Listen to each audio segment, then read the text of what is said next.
Welcome to my class. Good morning. Aduna si ekhuigi online gi class si ekhui amu horasi. Aduna ahana maktada aigi nushirba mahiroi singbu aina taramna okli. Aduga nasi ekhuina tawgadori basi sereng si hana hiding ida sereng si gi kabi hijam angahal hizam angahal aduna ihan han bada hizam angahal hasi kanano haibasi ai khajiktang hairamge hizam angahan gi maramda kitang hairamge ko aduna akhoi hizam angahal haibasi hoigi second world war gi mamang da leramba khwaidigi liraba adugumba kabi amani pokpana 1892 da samuro haiba khungang sida manipur gi samuro haiba khungang sida pokhi imung manungi fibam khara sadabna maram oidana yamna inakara khunbe imung oihide aduna fibam khara sadabna maram oidana mahai tamninga basu class 5 tegi hena makha tamthaba ngamkhide class 5 phawbadang mahai tamki aduga listing amaga samapal 1909 da mai imung manung pulap ekhigi saharda hungai aduna hoji ahoya school hiru hanba lekai haiba mafam asida ekhigi kabi sigi mayumni aduga keidawi haibada kabisina ekhigi courta kwa ekhigi serapta dragas ibagi thabaksi matauki kwa aduna ekhigi meitegi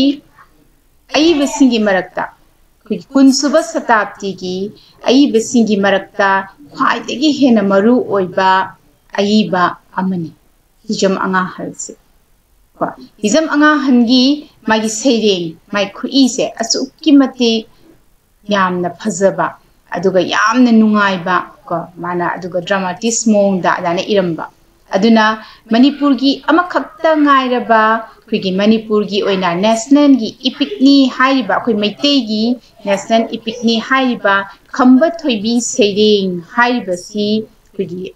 kabi asina ibirambani aduna kabi asigi title si mahakabi ana hai mahakabi hizam anga hal haina hai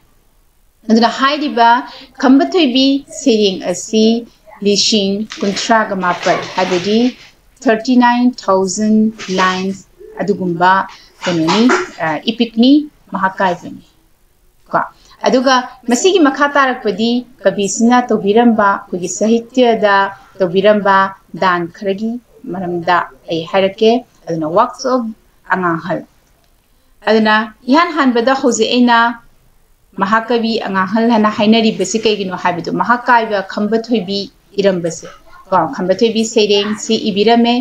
madigi matungda singil indu haiba kui khanda kabe moni si irame zehera upanyasni yamna phajaba ekhoigi hindugi samajta muslim be hinduga nushinabagi adugumba koi amattani amang asilite habse uningba aduba aroiba poloida utpangam khidaba matam adugi samaj na maram oidana adugumba kene upanyasa mani thambal yam phajaba waring amani yam paba apikpa layikni haiba waring asida thambal na khoimubu kyamu yamna nusijege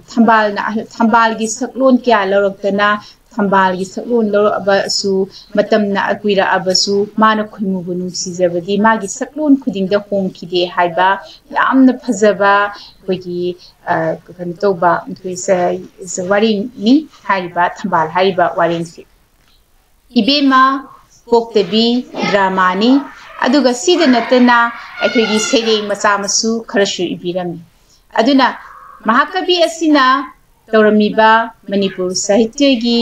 akhigi dancing asigi damakta manipuri sahitya parisatna kabiratna haiba award si monda akhigi piki aduga hairiba kabi asi 1943 da sansardagi thadokhi masini khara samlapa mahakabi hijam angang hangi magi maramda aduga mahana tobiramba mai thabuksingi maramda aduna hojik ekhuina mahakabi hijam angang halsingna iramba apikpa sereng macha amakhak masi ekhuitamsi sereng sigi mamingdi mingchat thiba aduna sereng asida kabina अखोई सेरेंग असे पारगा दुम खंगानी मिंगचत हाइबसे थीरगा फंगबा पोतला मिंगचत हाइबसिबु कोइथि थिगदब्रा मिंगचत हाइबसी कनागी मफमद लेबगे हाइबदु सेरेंग असी पारगा येंगसी अदुना सेरेंग असे ए Parge अदुगा लोइना लोइना explain चु तौरगे नखोइ तारो Young मिंगचत थीबा मिंगचत हाइबा नहाकपु लमदम कैदा लेख्रबा तरेत सेंजा तिंगदुना नंगबु करम फंगसिबा यान हनबा line सिदा मिंगचत सि कदाइदा लेख्रे हाइना कबिना हंगी अदुगा तरेत सेंजा हाइबसे सेल निको पैसा तिंगदुना नंगबु हाइसे मिंगचत तुनी मिंगचत सि करमना फंगसिबा पैसा तिंगगा मिंगचत से फंगबा याब्रा हाइबदु हंगी मपु सना कैथेंदा मिंगचत नंगबु थोकब्रा वात पादे पुकैदा मिंगचत नंगना लेब्रा मपु सना कैथेंदा मपु सना हाइबसे निंगथौनी अदुना मपु सना कैथेंदा हाइबदि कैथेंदनी को निंगथौ पालिङै मतमनिना प्रजागी ओइबा मफम खुदिमक निंगथौगिनी अदुना मपु सना कैथेन हना हाइबनि को कैथेंदुदा अदुना मिंगचत से कैथेंदगा थोकब्रा हाइरियबको वात पादे पुकैदा पुकै हाइबदि अखोइ पोचै मयाम थमफम अदुनी अदुना इना कैरा खुनबा हाइबनि माना मसिदा हाइबसि वात पाद पुकैदा अवात पलेत्रबा पोचैना पिक्थना पैरबा अदुगुम्बा मफम दुदा मिंगचत नंगना लेब्रा हाइरेबको अवांग सिंगी सिंगदोंदा पामेल थक्त सातप्रा अमंबा लोकी लोकनुंगदा थौदु नुंगुम ताब्रा अदुना अवांग सिंगी सिंगदोलदा पामेल हादि उका उ मथक्सिदा मिंगचत नंगबु सातप्रा अदु नत्रगना अमंबा लोकी लोकनुंगदा थौदु नुंगुम ताब्रा लोकी अमंबा लोकी कोचिंग अनि गी कारक्ता लेबा अमा सुअबा मम्मबा मिन उबा फंगद्रबा अदुगुम्बा लोक हना खंगनरिबा अजुदा नुंगुमना तादना लेरब्रा हाबिनिको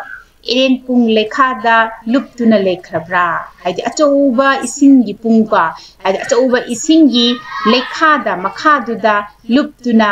लेख्रब्रा हाइरेबको वांगना लांबा फंगदना कोरौ थक्ता लेब्रा अदुगा लांबा फंगदना कोरौ थक्ता हाइदि कोरौ नुंगदा खोइगिन मथक्से नुंगथक्सिदा लेब्रा हाइरेबको मी कयागी फनबा नंगी दमक यावरए मीगी मतिंग कयासु हौजा हौजा पांगे अदना मिंगचत असे फंगनबगी दमक नंगी दमक हाइरिसेको मिंगचत असिगी दमकता मिंगचत फंगनबगी दमकता कै तौरअबा मिसना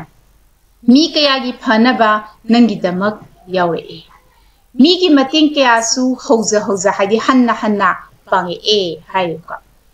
इथौदा मसितली फंगबा कौबदी लेत्रे इरंदा मतिंगी अदुगी अदु मंगाइरे अदुना माइ मथौदा मसितलेबको हाइदि मतमदा मंगांगी माइ मिंगचतुदी फंगबा कौबा लेत्रे पैसादा मतिंगी हाइबनि इरन हाइदिको माइ मरन इरन हाइदि पैसादा मतिंगी अदुगी अदु मंगाइरे हाइदि मिंगचती फंगद्रेबा नंगी दमक चेनबना मालेम पुंबा थुंगे हाइदि मिंगचत असिबु फंगदी हाइदना फोटनादना चेनबदा मालेम पुंबा पृथ्वी थुंगे हाइबनि अफम अयाम थुंगे हाइबगी वानिको माइ आर्टसे नंगी दमक कोइबबु वादुनत मतो मिंगचत फंगनबगी दमकता मापु कोइबदा मा कैसु कानद्रे वारगद मतो बको कंगांग हंदोकसे मुना कयासु येंगजे कंगांग हंदोकसे खुनिंग कांगदना अमु हंदोइको अदगी अमुसु मुन्ना अमुसु येंगे हाबको अदुबु हेक्ता मचैबी फना नोना मंगांगजे यामना नोनजना सुंगा हाइजरुएबा अदुबु हेक्ता चैबीरेबको हैरांग पांबी थाबना तौजिंग महै चाखरे लेरांग मउ सेंबना सिंगेल मपान सिंखरे अदुना है पांबी थाबा मिदी तौजिंग महै तौजिंग हाइबसु उहैनिको तौजिंग महै चाखरेबा अदुगा लेरांग मउ सेंबना लै थाबा मिना कैदौरे सिंगेल हाइदि लैनी सिंगेल मपान सिंखरे लै सालक्तना लै चिनखरेबा मसिना हाइरिसे परेंगनि सिना हाइरिसे कैनो मागी मथौ तौबा मीदुदी मदुगी महै फंखरे हाबिनिको मिंगचत मरु हुनबदी तला महै यान्द्रे पामेल चारा थाबसु तौजिंग महै चाद्रे अदुना माना मिंगचत फंगनबगी दमकता मिंगचत की मरु हुनबदी तला हाबिदी उनी उदु महै यान्द्रेबा अदुगा पामेल चारा थाबसु माना उ पांबी थाबसु कइदौरे तौजिंग महै चाद्रेबा मा कइसु चाबा फंगद्रेबा माना मिंसत की दमक त खोटनरुबदुदी करिसु मारो द कानाबा फंगद्रे हाइपा अदुना मखासेंगु पुक्चेल चाउब नुपाना थमोय नुंगदा थमख्रबोय थौजाल हिबा मखोइना खुदुम सेटना पाइख्रबोय हौजिक मा रियलाइज तोरे मा जियेंको पुक्चेल चाउब नुपाना पुक्चेल चाउबा मीना को कदा थमख्रबा थमोय नुंगदा थमख्रबोय थौजाल हिबा मखोइना खुदुम सेटना पाइख्रबोय मा हाइसे केनो मिंचत हाइबिसे कनाना फंगनी पुक्चेल चाउबा मिंचत की खल्लगा थबक तौदबा पुक्चेल चाउबा नुपादो अदुना थमोय नुंगदा थमख्रबोय हाइसे थौजाल हिबा मखोइना खुदुम सेटना पाइख्रबोय हाबिदि थौजाल हिबा थमोय चाउबा थौजाल हिबा मीतुगी मफमदा मिंचत असे लेख्रबोय रे हाइना हाइनिको नंगबु फंगे निंगबना नंगबु फंगबा हौनब्रा नंगबु फंगोय निंगबना नंगबु फंगना हौनब्रा हाबिदि मिंसत फंगे हाइदना मिंसत की दमकता वाना नोमदना मसेल तिंगदना मतम मांगदना मीगी ममांगदा उत्तना कोई चतना कोई चिन खोटनबदो अदुना मिंसत से फंगदेबको फंगना हौनब्रा अदुगा नंगबु फंगोय मा फंगनी हाबी खल्लुदबा मिंसत सिबु फंगे हाइना कसु निंगदबा माना थमोय सेंगना पुक्चेल चाउना खोटनबा अदुगुंबा मीदुना फंगबा हौनब्रा हाइरेबको फंगनी फंगोय खंगदना नंगबु थीबा थोकब्रा अैगी हाइबा थमद्रगा नंगबु फंगबा ताब्रा अदुना फंगनी फंगोय खंगदना नंगबु थीबा थोकब्रा फंगनी फंगोय खंगदगै माबु मिंसत हाइबसी कुथि थीबा ओइना थोखरे बंसाइदको अदुना अैगी हाइबा थमद्रगा मिंसत असे करमना फंगदना सिदा पोइना मगा लेरेको अैगी हाइबसे थमद्रबा अैगी हाइबसे थमद्रगा नंगबु फंगबा ताब्रा आ मिंसत की दमक तो खोटनबा नतबा अैगी हाइबा इसागी याम सेल्फिश ओइगदबा अैगी खुदिंगमसे अैगी हाइबसिदा वाहल्लिबनेबा अखुना वारिसे अदुना अैगी हाइबसे थमदना माना थमोय सेंगना पुक्चेल चाउना तौबा मिसक्तो अदुनता मिंसत हाइबसे फंगबा ताब्रा हाइरेबको मिंसत पांबा निपावो नंगी सरुप खाकब्रा तौजिंग मागी महैदो नंगना चागे खनब्रा अदुना मिंसत पांबा निपावो नंगी सरुप खाकब्रा मिंसत पांबा मी म्यामदुदा हाइरेनिको अदुना नंगी सरुप खाकब्रा तौजिंग मागी महैदो को महैदो नंगना चागे खनब्रा अदुना मिंसत की महैदो नंगना चागे खनब्रा हाइरेबा सेरिंग सिदा लोइरे अदुना सेरिंग सिदगी अखुइना खंगदबसे करिनो हाइबदा मिंसत हाइबसी अखुइना थीरगा कोइचत चतना थीरगा मिंसत की दमकता वाखलोंदा अखुइना नोमगा होटनरगा मिंसत फंगदब नते मिंसत हाइबसीदी कनाना फंगनी हाइबदा पुक्चेल चाउबा थौजाल हाइबा अदुगा अैगी हाइबा से खंद्रबा अैगी हाइबसे थमद्रबा अदुगुंबा मिसक खक्तना मिंसत फंगनी अदुना अखुइना पुक्चेल सेंगना थौजाल हैना अैगी इथौदुदा पुइन संगगा अैगी इथौदा तौगदबनी अदो मिंसत की दमकता खल्लगा थबक तौरोइदबनी मिंसत हाइबसिदी मतोमता अैना तौजरिबा थबकतुदा अफबा अैगी हाइबसे खंदना मयामगी फननबा थौजाल हैबा अदुगुंबा मीतुनता मिंसत फंगदबनी हाइबसे सेरेंगसिदा यामना मयेक सेंगना कोइगी महाकवि हिजम अंगाहलना ताइको कविसिना अदुना नखोई येंगो वीडियो से अदेगी मिंसत थीबा हाइबसिदा खंगब्रा खंगदब्रा ज्ञान ताब्रा तादब्रा हाइबने सिंगबदु ज्ञान ताहौद्रबदी कमेंट अदुम हाइरो अदुगा ज्ञान ताहौदबा मतांगदु अैना हन्ना नखोइना ज्ञान तादि फावबा अैना एक्सप्लेन तौगनी अदुना सेरिंग असि मसिगी ओइनदी मतांग असिदा लोइरे अदुना मसिगी अखुइगी सेरिंगी लेसन असि लोइरे अदुना अै येंबिरिबा खुदिंगमकपु अैना थगतपा फोंदोक्सरी